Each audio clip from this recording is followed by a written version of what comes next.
আমি একটা ছোলার ডালের রেসিপি আজকে দেখাবো।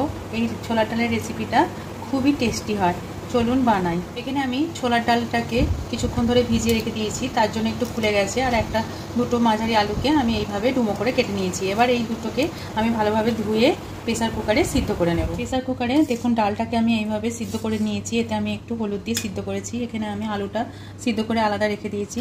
এখানে আমি কসুরি মেথি হালকা ড্রাই রোস্ট করে একটু গুঁড়িয়ে নিয়েছি। এখানে নারকেল আমি কুচি করে নিয়েছি, একটা তেজপাতা, শুকনো লঙ্কা নিয়েছি, আর কিছুটা আদা আমি এখানে গ্রেট করে নিয়েছি। এবার আমি এখানে একটা কড়াতে সর্ষের তেল নিয়ে নিয়েছি। সর্ষের তেলটা আমার গরম হয়ে গেছে। এতে কুচনো নারকেলটা একটু ভেজে নেব।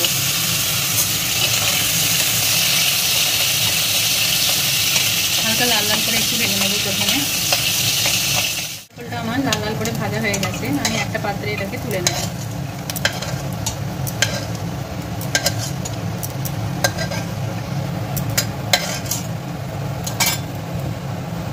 এবার এই তেলের মধ্যে আমি একটু তেজপাতা দিয়ে নেব আর একটা শুকনো লঙ্কা দিয়ে নেব।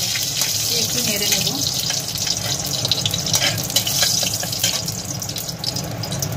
এবার একটু পাঁচফোড়ন দিয়ে নেব। পাঁচফোড়নটা হালকা এই তেলেতেই একটু নেড়ে চেড়ে নেব। এবার সিদ্ধ আলুগুলো একটু ভেজে নেব।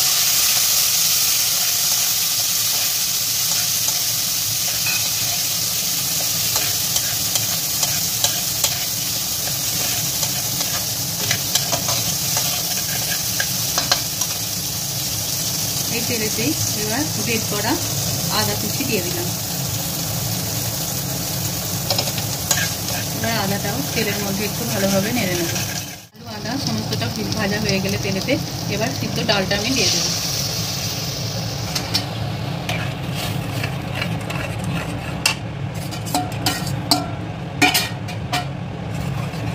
দিয়ে একটু ফুটতে দেব।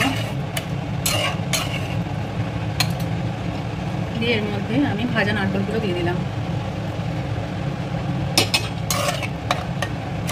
এই ডালেতে একটু ফুটে নারকেলগুলো একটু সিদ্ধ হয়ে যাবে। এতে আমি পরিমাণ মতো নুন দিয়ে দেব।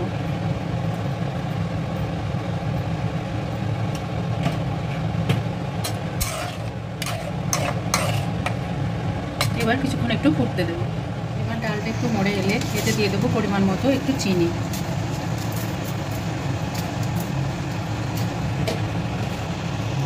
এবার চিনিটার সাথে একটু ফুটিয়ে নেব ডালটা।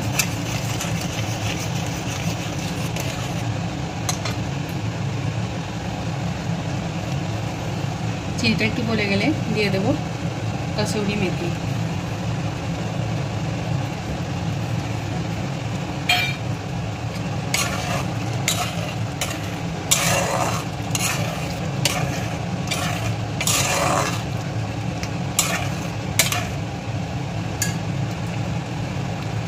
এবার একটু ফুটে গেলে শেষকালে আমি দিয়ে দেবো গাওয়া ঘি।